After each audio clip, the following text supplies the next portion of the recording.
Hello, I appreciate you stopping by. I'm making another project this time that's just for fun, and the kids or grandkids will like them too, I think. I'm starting out with a couple different size pieces out of my odds and ends bin. One is about 1.5 inches square, and the other one is a little smaller, about 1.25 inches. And I'm not really measuring here, but the 1.25 inch one, I cut off a 7/8 inch piece or so, and the 1.5 inch one was about 2.25 inches long. I didn't do any measuring until after the fact, so that goes to show you that being exact doesn't really matter much on this project. Next, I've got a little offcut from ripping that's about 9/16 of an inch by 11/16 or so, and I'm cutting off two pieces a little over 1 inch long. I just used the first piece to size the next piece so they're both the same size. And you could of course make these cuts with a hand saw or a hand miter box if you don't have a power miter saw. Next is another small stick. I do tend to save everything, don't I? Good thing I do though, because I can make these little projects to show you.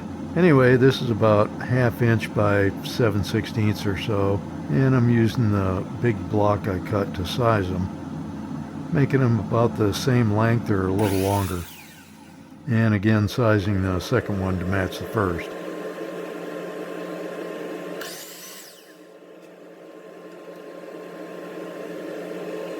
And finally, I've got a 5/16 inch dowel, and I'm going to cut a couple of pieces from that about 1.25 inches long. And I mentioned these cuts would be easy to make with a hand miter box. Well, that might even be better than the power one for these small pieces. There it is, so they don't go flying. The second one behaved a little better. Then I'm cutting one piece that ended up about 11/16 of an inch long, and I thought that piece went right down the dust chute.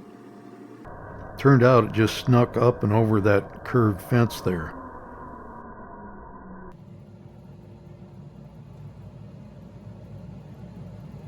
And I did find it. And after I did, I plopped it down on the saw there on its side, and it bounced up to balance on its end. I was tickled that that happened on camera, but when I saw the footage, it turned out my hand hit it, so you don't get to see that little bit of magic. Just the tail end of it teetering a bit. Oh well. Okay, so we have all the pieces cut. Now we have to do some joinery, and I'm going to mark center on the two bigger blocks by just going corner to corner, so I can drill holes in each one for that short dowel to go into. And since I had a ruler in my hand, I started measuring to put holes in the small rectangular pieces for the other dowels, but these pieces are so small, I could have just done as well, just kind of marking them by eye.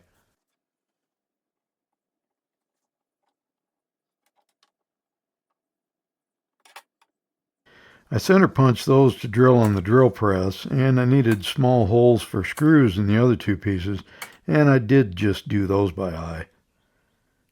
And drilled them out with the 1/8 inch drill bit.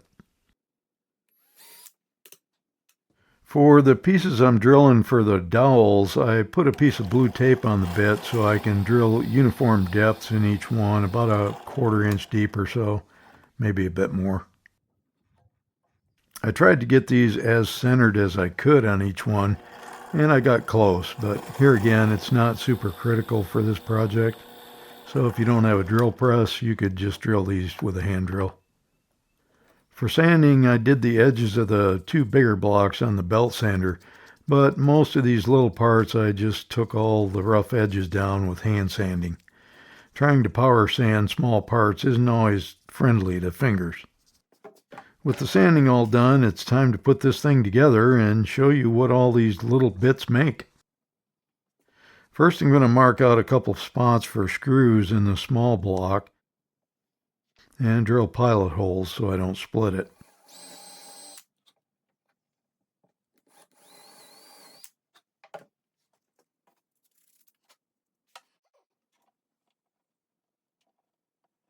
And I had a couple of 1/2 inch long hex head screws, and you'll see what those are for very shortly, if you haven't figured it out already.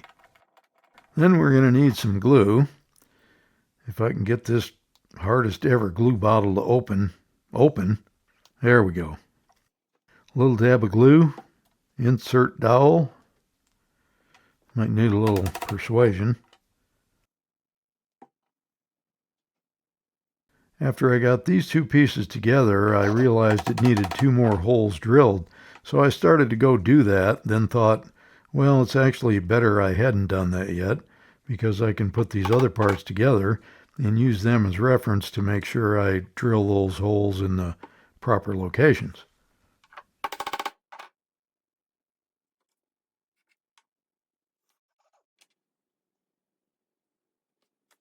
So that's what I'm doing here, and you've probably figured out what I'm making here.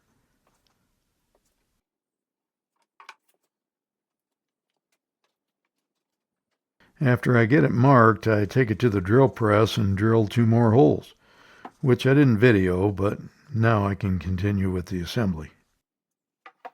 I'm just fiddling around with it a bit here to get the feet even, or at least pretty close.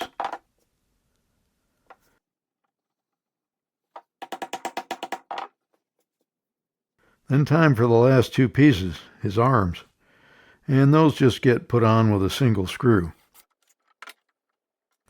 These happen to be old straight blade 1-inch countersunk brass wood screws, which I had in my store of old hardware. I want these to fit snugly so I can move them, but so they'll stay in position when I do move them, and 1 screw does the trick.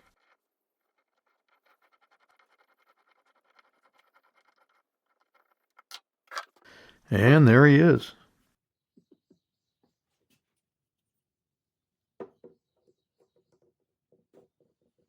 Pretty simple, fun little project, I think.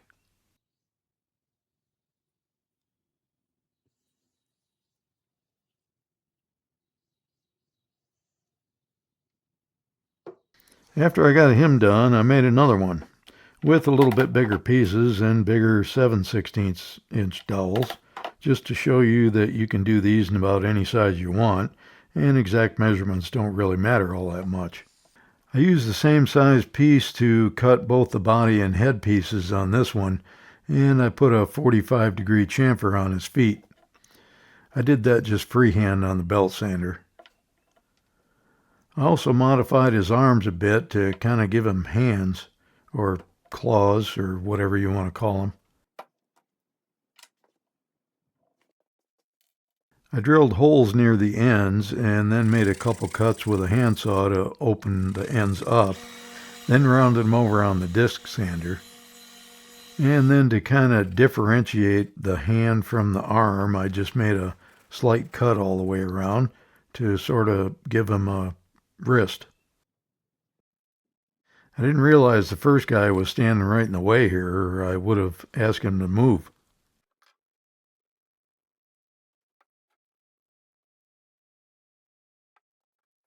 I still need to give this guy some eyes, so I found a couple of different screws to use for that with slightly bigger heads than the first ones. Couple of quick pilot holes and we're done.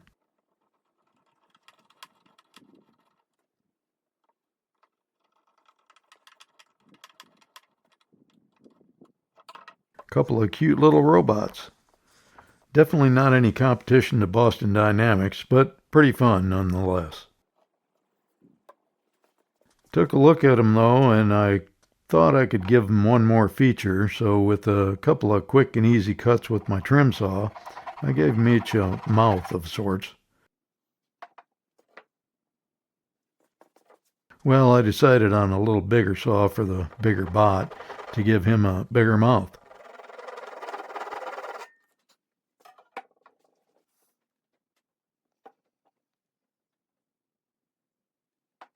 And I ran my pencil across the little one to give it a little bit more definition.